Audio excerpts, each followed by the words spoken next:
Print email Facebook Twitter More Alan Jones tells defamation trial he had no hydrological evidence to support Grantham flood claims. Broadcaster Alan Jones has told a defamation trial he had no hydrological evidence to support claims he made on air that the collapse of a quarry caused the deaths of 12 people in the Grantham floods.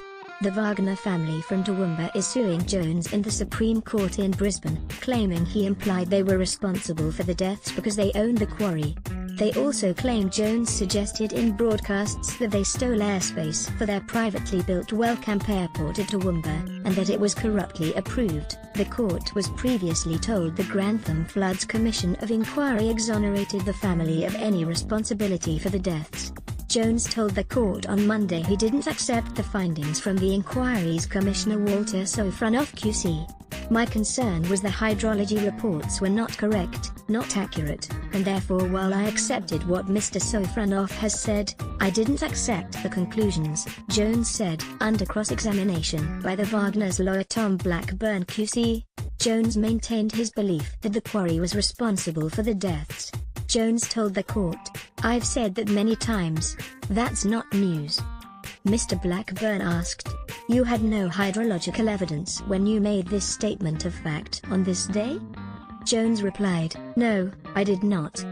The radio broadcaster told the court he was acting as a voice for the voiceless and his comments were based on his gathering of information from longtime Grantham residents.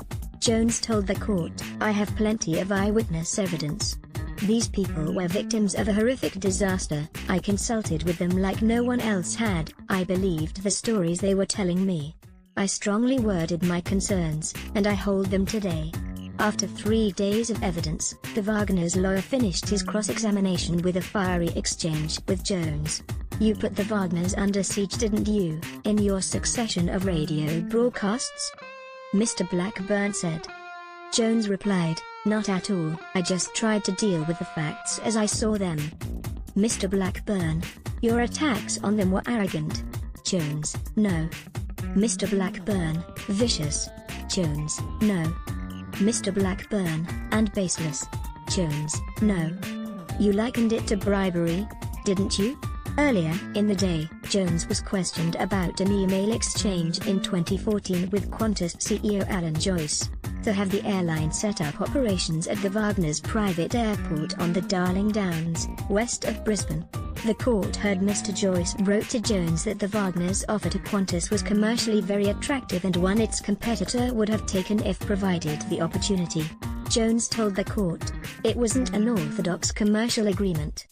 Mr. Blackburn asked, "On the basis that you say you thought the arrangement was unorthodox, you likened it to bribery, didn't you?" Jones replied, "Well, I think I used that word somewhere. I mean, if you offer an inducement to someone to do something, what word do you use?"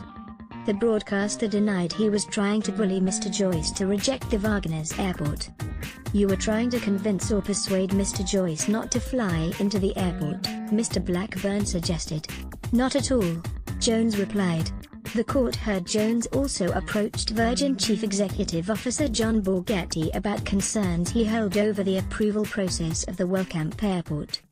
"I would have emphasized that it was a very corrupt process," Jones said. "I didn't expect any gratitude, but I think they were appreciative of the statements I made."